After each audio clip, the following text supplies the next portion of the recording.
Hi friends, ನಾವು ಹೋಗ್ತಾ ಇರೋದು ಬಂದು ತಮಿಳ್ನಾಡು ಹೊಸೂರ್ ಹತ್ರ. ನೀವು ಕೇಳಿರ್ಬೋದು, ಒಂದು ಟೆಂಪಲ್ ಇದೆ, ಹಂಸಗಿರಿ ತಿಮ್ಮರಾಯ ಸ್ವಾಮಿ ಟೆಂಪಲ್ ಅಂತ. ಸೊ ಏನು ವಿಚಾರ ಅಂದರೆ, ಲೈಕ್ ನಾವು ತುಂಬ ದಿವಸದಿಂದ ಹೋಗ್ತಾ ಇದ್ವಿ ಈ ಟೆಂಪಲ್ಗೆ.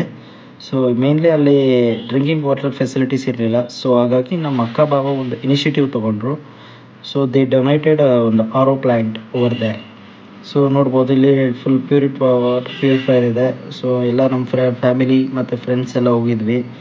ಸೊ ಮೇನ್ಲಿ ಲೈಕ್ ನಮ್ಮ ಫಾದರ್, ಮದರ್ ಮತ್ತು ನಮ್ಮ ಅಕ್ಕ ಬಾವ ಇದ್ದಾರೆ. ಸೊ ಅವರ ಅಣ್ಣ ಅತ್ತಿಗೆ ಎಲ್ಲ ಇದ್ದಾರೆ. ಸೊ ಆನ್ ಮಾಡ್ತಾಯಿದ್ದೀವಿ ನೋಡಿ. ಸೊ ಮುಂದೆ ಏನಂದರೆ, ಲೈಕ್ ಇವರೇ ನೋಡಿ, ನಮ್ಮ ಅಕ್ಕ ಬಾವ ಮತ್ತು ಅವ್ರ ಮಗ ಸುರೇಶ್, ನಿರೀಕ್ಷಾ ಮತ್ತು ಅವ್ರ ಮಗ ಶ್ರೀನಿಕ್ ಅಂತ. ಸೊ ಇವ್ರ ಕಡೆಯಿಂದ ಕಂಪ್ಲೀಟ್ ಡೊನೇಟ್ ಆಗಿರೋದು. ಸೊ ಫಸ್ಟ್ ಎಲ್ಲ ಚೆಕಪ್ ಆಗಿ ಡ್ರಿಂಕಿಂಗ್ ಕುಡಿತಿದ್ವಿ. ಸೊ ನಂತರ ಒಂದು ಸ್ಮಾಲ್ ಫಂಕ್ಷನ್ ಇಟ್ಕೊಂಡಿದ್ರು ಡೋನರ್ಸ್ಗೋಸ್ಕರ. ನೋಡ್ತಾ ಇರ್ಬೋದು, ಎಲ್ಲರೂ ಲೈನಾಗಿ ನಿಂತ್ಕೊಂಡು. ನೆಕ್ಸ್ಟ್ ಫರ್ದರ್ ಮಾಮೂಲಿ ಇದ್ದೇ ಇರುತ್ತಲ್ಲ, photos. So next come to ದೇವ್ರ ದರ್ಶನ ಮಾಡ್ಕೊಂಡ್ವಿ. ಗೋಕರ್ಣ ಬಿಟ್ಟಿದ್ರು. ಸೊ ಮುಂದೆ ಬ್ಯಾಕ್ ಟು ಬ್ಯಾಂಗ್ಳೂರ್ ಅಷ್ಟೇ, ಮತ್ತೇನಿಲ್ಲ.